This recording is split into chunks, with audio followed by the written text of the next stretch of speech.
soqopha umlando sashi khotha kwashana amadama namanzi. Oye besinibingelele bafowethu uhlelo lwenu lolu kahle hle olwenu olihamba phambili kuzwe lonke. Igama lohlelo lethu iAfrican Traditional Music, sikhona ku YouTube, sikhona ku Twitter, sikhona ku Instagram, sikhona ku TikTok, sikhona YouTube. Uzosubscribe mfowethu, uzolike mfowethu kumahala nje. Uzokhomenta ofisa ukukusho, ofuna ukudlulisa, mhlawumbe uyancoma noma mhlawumbe khona okubonayo ongakuboni kahle nakhona futhi uzokwazi ukuthi bafowethu hayi la ngichaya eceleni Kwenzele ukuthi sikhona ukulungisa. Angihambile ngedwa njengenjwayelo. Nansi indoda embi la. Yiyo le ndoda embi le. Bese kuba ke no my brother in arms. So kahle kahle sekiza after le ndoda. Komele ukusiza nalokho lokuzana. Hayi bambe ngaka uphila nowantombela lo. Mahlobo yaphela qhawe. Sikhona bhuti Siyezwa kini. Hayi sungabuza ukuyeke impilo. Ngichaza isiphala phala lesethuza kwakho kodwa ke ngichaza usazosichazela. Bafowethu, yo mahlobo, inyanga enkulu le eningizimu Africa country. Unkulu kwenzeke. Inyanga kubungazwa khona omama behlonishwa. Noma ngathi nje abantu besifazane. Ngabe ngisaspecific ngithi omama bodwa ngoba manje bonke babantu besifazane. But ke iqale ngo1956. Ukuthi bungazo. Uqala ukuthi bemasho omama bemashela into yamapasi la bephatha ukuthi bephatha amapasi ngale yaminyaka. So mengena uhulumeni wentando yabantu base kuthiwa kwenziwe iholiday. Isebenzi lezi zazi eParliament misethupha kanje. Kwakuwumama kakhulu. Ibona. Phela babekhala ukuthi isisebenzi misethupha kanje. Kwakuthi ke omama kunento abayihambisana ngose lakhiwa ke iholiday. So bafowethu usisi esimphethe namhlanje nkosazana emhlophe owehla wathi ulandla lase Richards Bay cha lase Richards Bay hayi eThekwini phela ngiso Richards Bay angithi ayisengithule qhubu yeah. So inkosazane siyilandile bafowethu ngesimo sokuthi singamaciko senza into zesintu but into zesintu khona lezi affecta khona ngingakageqika amagula ke angimethule udadewethu uZethu Ayesimbize ngoZethu nje. Okwamanje. Yeah. Sibeke lapha. Sithi nje uZethu nje. Ngoba ufuna ukwazi ukuthi awubuza ukuthi umabani uZethu ku comment lapha phansi. Then sesikutshelaka ukuthi umabani. Dadewethu uyaphila? Ngiyaphila futhi njani? Cha sikhona. Siyabonga kakhulu ukuthi ube nathi lana nangumfowethu uMahlobo. Usigrace ngepresence yakho. Ngiyabonga ukungamkela. Nandi kanje. Siyathokoza sisi. Mhlambe nje unga ngathi nje qaphu because vele angifuni abona umuntu omkhulumeli. Umuntu meyiphile uyayikhulumela. Mina ngiyamazi uZethu. Nokuthi futhi uZethu simlandaphi. Abantu abangamazi abalandeli bethu. Yena mhlawumbe ngayichaza kangcono ezo introducer kubafowethu odadewethu abasemakhaya. Usintroduce nje uZethu wenza ini yabo into enjalo nje. Shothi mina uZethu ngamafuyeka. Ngifunda eUJ. Ngokwasekhaya ngiqhamuka eMpumalanga. Mpumalanga eSchoolmansdal. So eUJ I got the opportunity to be recognized. Then I started with politics because it was something that my mother loved, but I never really got to meet her. So it was something that made me connect more with her to actually understand her more. So I started joining politics only to find out I'll fall in love with it. And then within politics, I got the opportunity to be a social and welfare officer. And in that space, I started being more involved with problems that affect students, and it's mainly issue of food, GBV, which is why I am here today. I've fallen in love with the society and the problems because a lot of students that have came to me have that issue. And they don't know who to go to for help. So I came as a solution to help those in need of help in that situation, because in as much as I've noticed that students don't want to talk. They don't want to Yeah, speak out yeah, on yeah. what their experiences are because they're afraid of being ridiculed by other students. Yeah. So I came as a voice to assist those who are voiceless. But use lapho sisilapha kancane mangihlehla khona la uthe khona ulandela ipolitiki because yayikade ilandela uma wakho, but uma wakho you never met your mother. So in my way, ngisakhula, you know, that thing ukuthi umama angmazi. Yes. So I wanted to do something that she loved because bebangitshela ukuthi umama akho bekathanda ipolitiki, you know. Bekathanda ipolitiki kakhulu, so she was that type of person. So to understand her more, I wanted to venture into something that she loved, only to find out that I actually love doing it also. So I'm passionate about it. So I feel closer to her and I understand her more with politics, and it's actually where I'm blooming and I get to know more about myself, my strengths and my ability. Kahle kahle mama asekho. Akasekho mama. Oh, this is why ungazange uzumazi. Yeah, mama passed on when I was 1 year, so I never got to meet her. Indaba ezimbi. So uZethu usuka yazi ngikhumbula uma ekusuka eMpumalanga. Yeah. Kunegama lalisho ukhokho, sithi ukhokho thina. Uvusa amazulu uqeda umuntu. Oh, uqeda umuntu yeah. Sithi ukhokho thina. Wathi eMpumalanga kunamatshe lapha eseMpumalanga. Awabekwanga umuntu, but ngokwemvelo. Wathi igama laseMpumalanga hlehle kuthiwa inzalo yelanga. Lawo matshe lawo uma liphuma ilanga ilaliqala khona eSouth Africa yonke. Athi ngeke ngayizi njalo kuba umkhulu unsingiza. Yes, so imfundiso so sekuthi ngiyawethi iphuma eMpumalanga sengibuyele yilokho ukuthi igama laseMpumalanga langampela lalisho umkhulu ngoba phela ususele emlandweni naye ngoba waye isanuse nje. Uselapho nje ilokishi engiphuma kulona mina eKZN. eMpumalanga ilona lokishi elikhona elilodwa eSouth Africa elibizwa ngeprovince. Cha, iprovince yalo la phuma khona usisi. Lona lokishi elilodwa uzothola iprovince yalo. Yeah. Mhlawumbe usisi esesichazelele la uthi izinto azenzayo evarsity zithinta into ye-GBV. Umlaleli umbukele ekhaya okezwe ngaleli gama ekuthiwa i-GBV ongazi ukuthi kahle kahle i-GBV isilwane isimi kanjani. Yeah, mhlawumbe sinjena. Yeah, mhlawumbe sikhuluma nge-GBV nje nayi lapha nje. Usisi akathi ukusinabela kancane ukuthi masikhuluma nge-GBV sikhuluma ngani kahle kahle. Okay, masikhuluma nge-GBV sisuke sikhuluma for instance ekhaya masikhula la sikhula khona uyambona ubaba ashaya umama and affecta lento leyo, so we mean ukulimaza umuntu like because of their gender, hurting someone because of their gender or being stereotyped to that type of person because of their gender. So ngayenza example ukuthi ubaba, it's not only ukuthi uyamshaya umama, but it's a thing ukuthi ubaba akafuna umama emsebenzini because uthi umfazi ufuna hlala sekishini. So it's that thing ukuthi malungelo alomuntu loyo, they are being violated.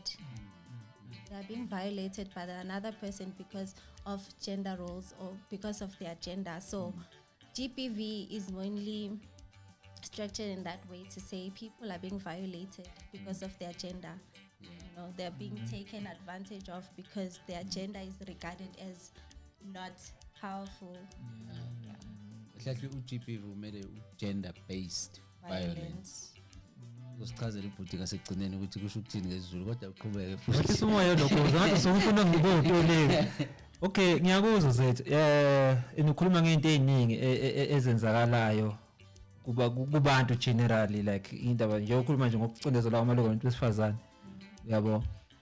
Mhlambe mesithi ngokwe research eniyenzile ikuphi mhlambe nikubona ukuthi okay mhlambe ongakhoza lento le ukuthi umuntu wesifazane kuze kube namhlanje after 28 years iSouth Africa yakhululeka abantu banika amalungelo ngokulingana mhlambe yipi le into oyibona mhlambe ngoko research eniyenzi mhlambe nazi izinto kahle hle ezisamile esenza ukuthi abantu besilisa bayibone beni power or bathi ba own abantu besifazane into engiyibonile mina it starts from lesikhule khona lesisuka khona emakhaya i-background yethu ukuthi abazali bethu mabasikhulisa bona but yini into abayifaka kithi because I think thina we are a product of where we are coming from so in that way ekhaya isuke ekhaya lento incelebeleni ukuthi umfazi ufuna aphathe so umama ufuna aphathe so usisi ufuna aphathe so so I think in that way it's a thing ukuthi if we change where we are coming from and deal with where the problem is actually starting nabangani nabo ba influence ukuthi umuntu ucabanga kanjani so I think it's an issue of we have to find the different parts because it's everywhere. We can't say we are focusing on one part to deal with the problem because there are a lot of things that influences people to behave the way they are behaving. So it's their peers, abangani, a family, tradition, culture. It also puts in a lot of influence in that topic. So it's a very broad thing that we have to look at. Usudlulile lapho enye eshisayo ubunzima kumina ile rape ukuthi masikhuluma nge-rape for example kunomuntu othola ukuthi siyantshontshana angithi khona njalo kuba besho njalo khona abantu othola bayantshontsana kunomuntu othola ukuthi ngiyazi ukuthi okay mase clubini ubane khona siyakwazi ukuthi sithi shuwe toilet sibuye si right yabona kunomuntu mhlambe engathi ngiyamsiza ngemali ngandlela thize so if ungidinga if and when sekuyisikweletu yayibona into ngisho so mhlawumbe mangasucacisela kwi-rape ukuthi masikhuluma ngento ye-rape okugcina khona ukuthi sishadile umkami bathi ngelinye ilanga sesiqedile kuseni sengiyezwa hawu sekugijima amaphoyisa sekufanele ngizoboshwa sekuthiwa ngimrepile umkami ngimrepa kanjani yayibona into ngisho so mhlawumbe kule rape sikhona kulezi GBV sithi masichaza mhlawumbe siqale la sishadile yabo ngirape kanjani umkami waphela ngikhokhile lapho ilobolo mfowethu ngakhipha zonke izinto efanele ngikhiphe wabuya wazohlala ekhaya akusivezele ngalapho leyo ndawo ni if umuntu nishadile umshado is also a unity in as much as you said you are married ubhatalile ekhaya everything khona but it's also a unity and we all have rights if mina kwantombele la okay kuba njalo because I think we have that mentality of saying marriage is a power role and it's not it's unity we are being unified so mara yiyo yona ichaza yona ukuthi umshado unjani obewasha la ekhaya qhubeka washa qhubeka okay the way sikhule ngakhona sibonela abazali bethu ukuthi bathi indoda uboyihlonipha but in as much as indoda iyahlonishwa nendoda funa ihlonipha umama exactly we are unified so if mina namhla ngiyavuka ngithi baba namuhla ngicabanga ukuthi singayenzi so ubaba naye funa accept ukuthi mama sho ukuthi udiniwe so I must let her rest inkonzo ayidingi yabona so I see every single time le ukuthi ubaba nakafuna mina I must avail myself because I'm a woman it's what is expected of me I know it is expected but when I say I'm not feeling well, I expect the husband that I'm married to respect the fact that I'm saying no for today. It doesn't mean that it's going to happen tomorrow or the next week. So it's something like that. Ngiyakuza sisi kodwa manje ngisezocabanga ukuthi hayi kusho mama usebuya jikelela khona ngale. Uyabona angikuphenduli. Khona la ngifuna ukukhotha khona uZethu mayekhuluma ngama ngemsuka hayi ngishaya igama lesingisi ama cosmet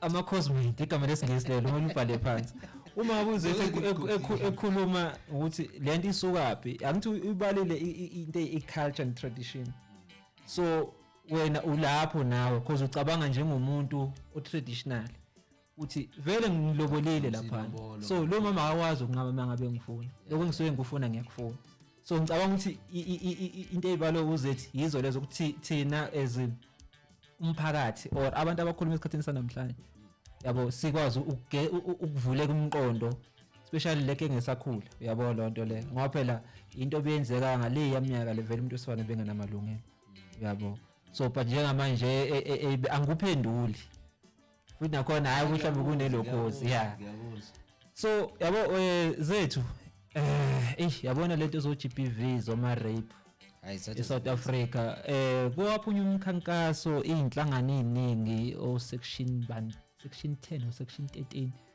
kodwa khona lezi inhlangano eziphumile nje mubuka lengane le yase eKapa uyinene baningi ke nabanye abazange bavele ku TV o lokuza uThehofatso so kanjalo bana se yes so baningi vele abantu abesifazane abangena kuleyo nto leyo ukuthi uzobulalela ngendlela mobo ama statistics it's shocking South Africa kuthiwa yizwe elingekho safe abantu besifazane but every after 3 hours umuntu besifazane uyabulawa kule country so Zethu mhlambe njengomuntu mhlambe une understanding mhlambe yini ngaba iCue because bathi abantu sifuna ikubuyisigobe sentambo because umthetho awukho harsh so mhlambe yini mhlambe menibuka ukuthi la ngaba ikhozi mhlambe ingabe solution to this ngaba ukuthi kwenziwe kanje ngoba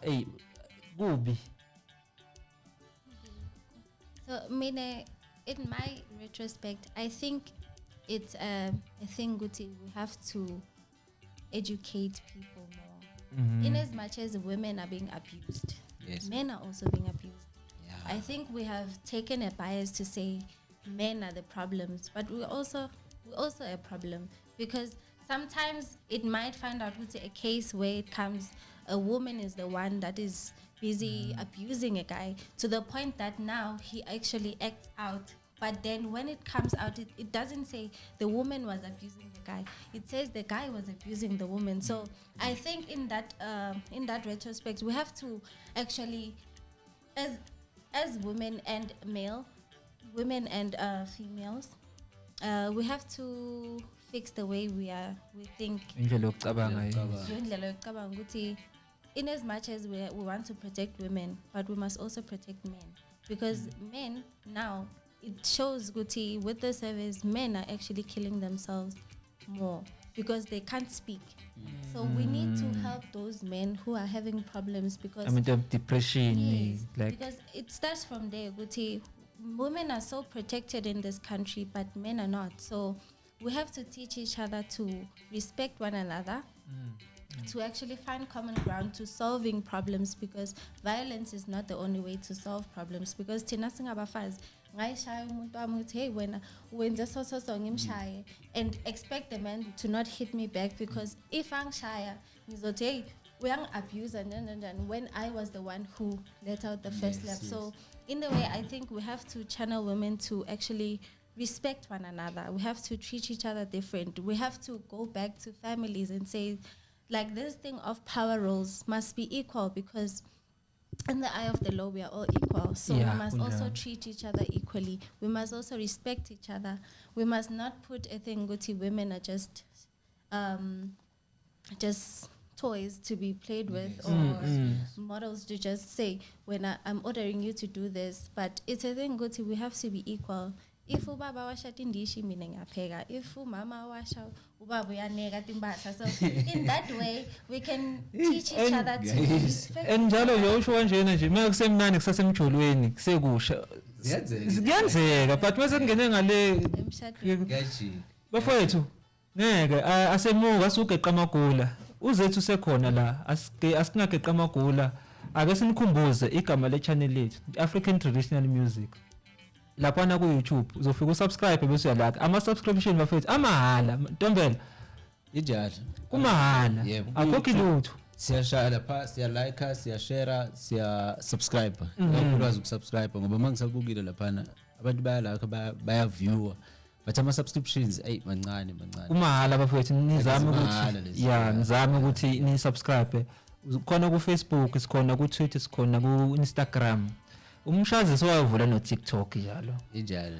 uzofika uphoseka lapha konke nje African traditional music usisi ungixolele usisi eselaphana entweni yokuthi into ye gender based iyenzeka ngapha nangapha kubhuti nakusisi ngibuyela kulento ye responsibility edlalwa inhlaka lezi ezisimele like amaphoyisa i-justice system ukuze kuzoba inhlangano lezi ezimele into ezo-GBV ngibuka isimo sabantu abadumile sike saba ne-case la ladies ama yes ethi wahlukunyezwa usijaba but leyo nto leyo ihamba yayinto esingayithola ukuthi yenzeka kanjani okwenza ukuthi umuntu ophansi ole phansi kuyena mayebuka izinto ukuthi makuthiwa kubeka umuntu icala ekugcineni ungatholi ukuthi kwenzekani ngoba ngifuni nokudlula kule okheli neyobara ngifuna ukuyithinta leyo ngoba ithanda kwacayi kakhulu so leyo nto yenza ukuthini omunye umuntu mhlambe angazi umuzo uzobeka kanjani wena kodwa komunye umuntu ophansi if kukhona umuntu odume njengoladies ama ethi uhlukumezekile uhlukunyezwe usuch inhlansuthi but then ekugcineni kuphelele kanjani sigcine singezwa ngoba namanje nje basihleli la angazi mhlawumbe unalo ulwazi ukuthi kwagcina kanjani mhlawumbe unalo ubhuti kodwa into engeke ngiyibone inhlambe ezibhekiswa kusisi lapha ku Facebook yabo ngiyibona leyo kodwa into engiyibonile ukuthi abantu abadumile abavamisi maybe ngathini ukuthola the same punishment as people ordinary. So those people, it's actually surprising. Guti, there are cases we hear Guti Lona wenze so. But at the end of the day, imali can be able to wipe everything under the rug, and it's so painful because now it will affect other people who actually want to come out about abuse. Now even balabanya bantu who actually are abused that want to move out to say, but even if ngaphumela ubala, who will believe me? Siyasaba thina sibafazi ukuthi siphumele ubala ukuthi nathi siyahlukumezwa emakhaya fana ne tradition as I said going back at home umama uyahlukumezwa every day bahlala bamshaya abomakhelwane babukile but abenzi nix because bathi mina ngeke ngizingene indaba abantu bathandanayo abantu babili because ubhlungu njalo now umuntu angeke azafune nokuphuma out because uyazi ukuthi kude umuntu ozolalela uzokhumbula i-case ka Bill Cosby from the US yeah but kwapha umuntu oyedwa o two then emva kwalo basebaningi abantu same no R Kelly ngithi ayibona yeah kwaba into ekanjalo so ake ngibuze uZethu nje sesizogoqa sesizogoduka ngakakubuza nje ngakakuhlabi ngombuzo bafethu emakhaya uZethu besizokha phezulu usazobuya aphinda abuye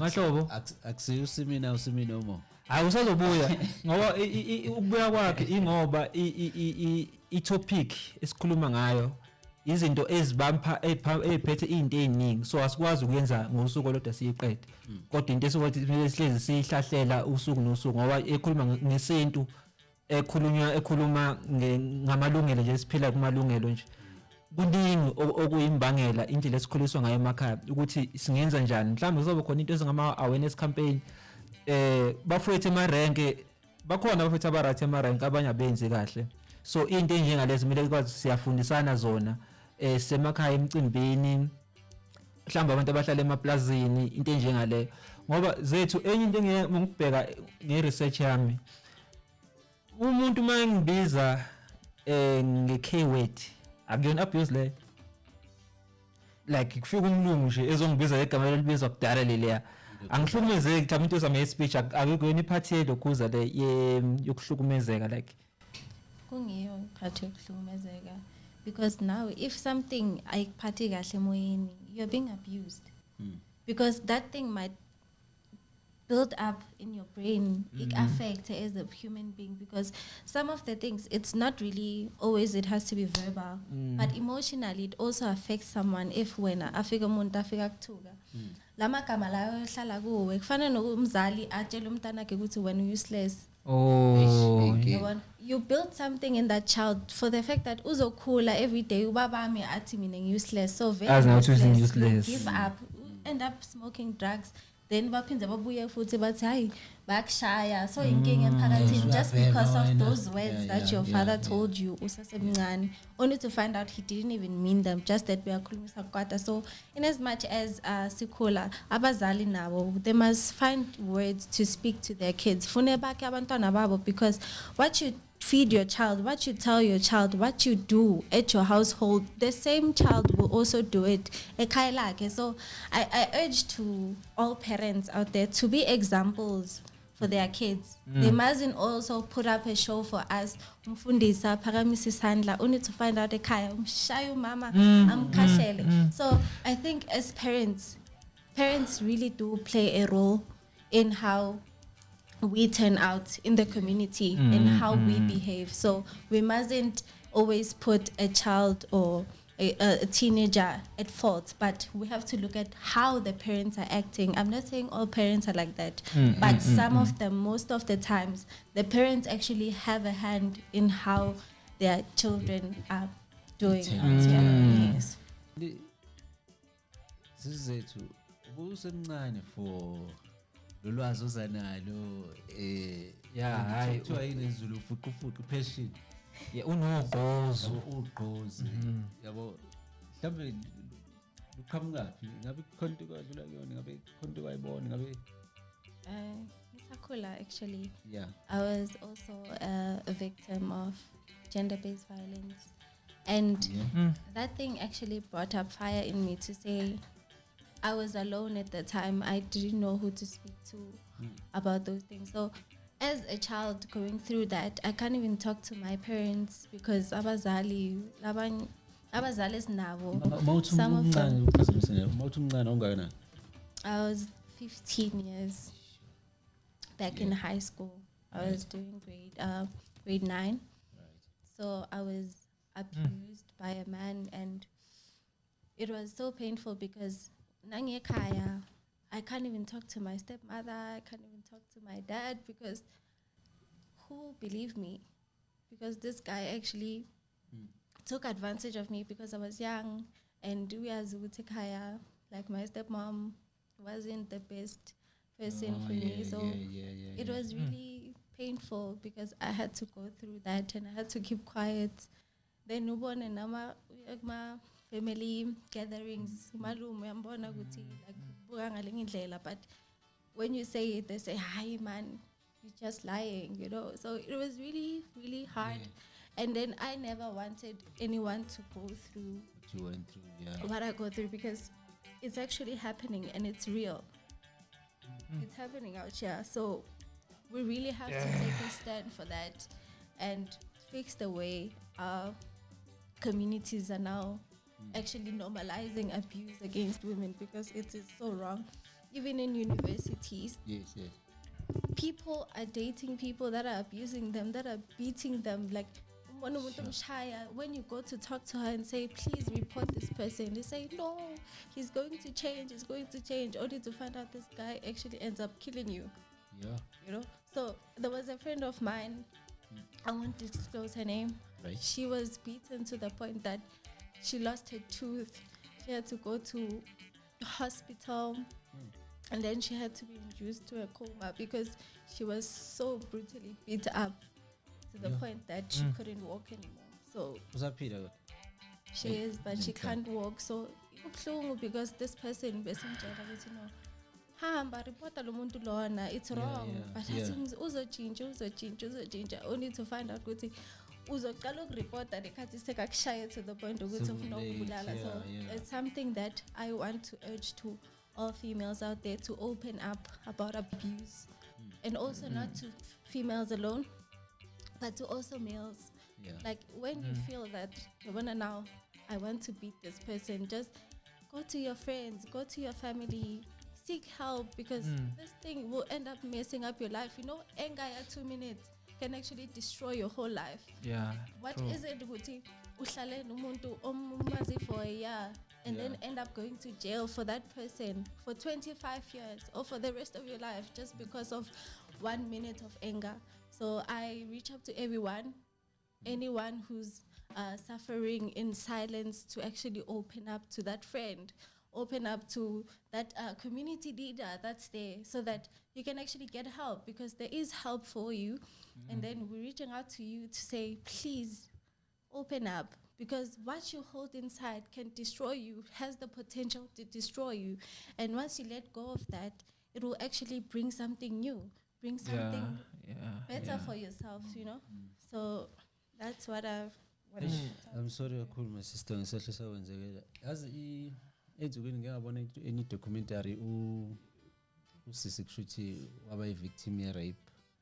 Waze wagcina umuntu othola umntwana, because kushuthi isiko laba bakholelwa into yama twine. Keep isisu. Zama operation. Yeah, into zama operation. So uthi ngane sina 18 years. Bese kufanele ichazele phela. Kahle kahle angikhona lamaphilisi lawa asetshenziswayo after umuntu erishiwe, into zama STI, ezayi pregnancy le, like angithi kuna story sakho Zethu, ngicabanga ukuthi umunye umuntu osekhaya zom-inspire sibhlungu sinjalo, because into enjengazi diyadinga ukuthi sikhulume ngazo. Ukukhuluma kuyakwazi ukuthi kumelaphi umuntu nje ukuchaza omunye umuntu mhlawumbe ofesana netefanayo, ngoba enye into ilento ezimali ukuthi umuntu wenzela ukuthi ngenza ukuthi so uzoshintsha nje usho nje ukuthi umngane wakho kubuhlungu uzwa lokho okwehlela umngane wakho, nokwehlela futhi nawo kubuhlungu ungathola usizo futhi ekhaya, uyabona lonto le. Kodwa kube istory esingazange siqeda amandla, but kwaba yinto experience ebuhlungu, but owazi ukuthi uzokwazi ukulekelela enye ingane engaba i-victim yento ethi ayifane nale yakwehlela wena.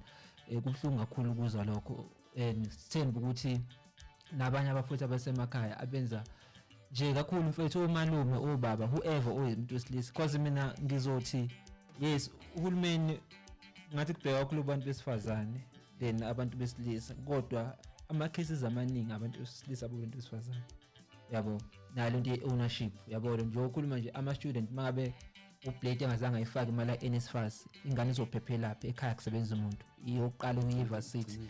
So into enjengalezo, yes, into enjengalezo ziba umuntu abona ukuthi ngoba ngimnikeza imali sengiyam-own umuntu. Kodwa-ke bafowethu, i-deep into esikhuluma ngayo, i-deep kakhulu into esikhuluma ngayo namhlanje. Ngicabanga ukuthi uZethu khona esokufunda esitorini sakhe into enayichazayo. Usazobuya azosichazela ngezinye izinto, ngoba sidinga ukuthi sifundisane kahle hle mahlobo. Yeah, no, angithi kahle kahle ukuthi sigcine sivumelana noZethu ukuthi abe umngane we-podcast. Ile nto yokuthini lezi zinto zo-GBV, lezi zinto zokuhlukumezeka konke sibe sithathe ngazo ukuthi izinto eziba seasonal eyifika ngaleso sikhathi. Kodwa uma ngibheka ama-stats into enzeka kunzima, and mongabe futhi ingenzekile kumuntu oclose kwena or kuwena uyibona kuyinto ekude ngathi imfeketho, kanti iyaqhubeka iyenzeke, it's just that ayenzekile eduze. Yabona nje mina sesohamba umshana wami 2020 before avalwa Ramaphosa, wayebuya esikoleni eHopewell, Hopewell le ngase Maritzburg, Richmond that side. Wena ngakumshana, wena 13, uma wakho umlindile ukuthi afike ezekhaya, bamthola esigangeni ereshiwe bulewe, yabo.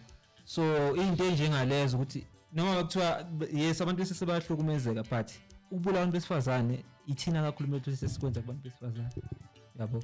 So uZethu as i-friend ye-podcast, Zethu zocela nje invitation esisendayo kuwena ukuthi iba umngane le podcast, sikhuluma nabantu abaphila isinto ikakhulu isikhathi esiningi esidinga ukuthi bakwazi uku-understanda ubuhlungu okwenzakala kumunye nomunye esiphilisana nabo emphakathini. mhlambe ukubuya kwakho ngokwezihloko ezihlukahlukene ukuthi uma ngabe sizokwenza lesihloko namhlanje sizokhuluma ngokuthi nokuthi ngoba phela le ndaba inkulu kakhulu and futhi iyalimaza singakavali sesohamba mfowethu sesohamba uZethu bengicela ngoba wathi kunohlela abazobe belenza ngomhla ka12 yeah bengicela nje ukuthi udlulisele lo mbiko lo mhlambe uthi uhlelo lumalana nani uzobe luku mhlambe ufisa ukuattenda mhlambe ukukhona imali ekhokhwayo or ngeno mahala lehlelo sabanalo iliyenzeka mhla ka12 August I think leliviki tako. So it's invited to everyone and it's an invitation to everyone. You don't need to pay anything.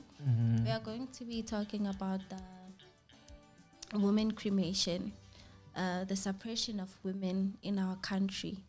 So we're going to be inviting various speakers as the police themselves so that they account for what is happening in Johannesburg.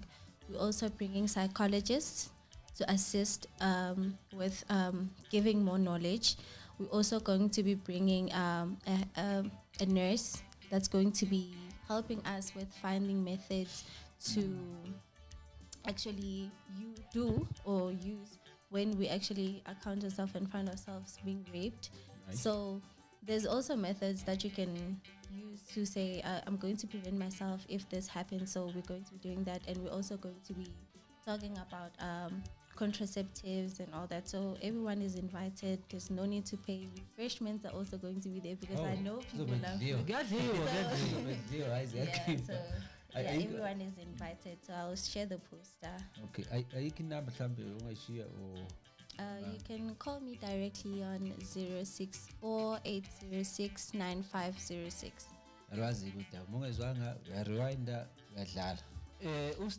Ustizi uzoyifaka iposter ustizi kunendoda yenza magic labathi ustizi uzoyifaka iposter umcimbi lo abawenzayo mhlambe nathi sikomele sisiavele zethu sibone ukuthi sikwazi ukufunda nokuthi sikwazi ukuobserve izinto kwenzakala kanjani asibonge ngesikhathi sakho namhlanje sibonge nje ngokuthi uhloniphe ushiye kumele ukwenza namhlanje uthi hayi uzodlulisa lo mbiko lo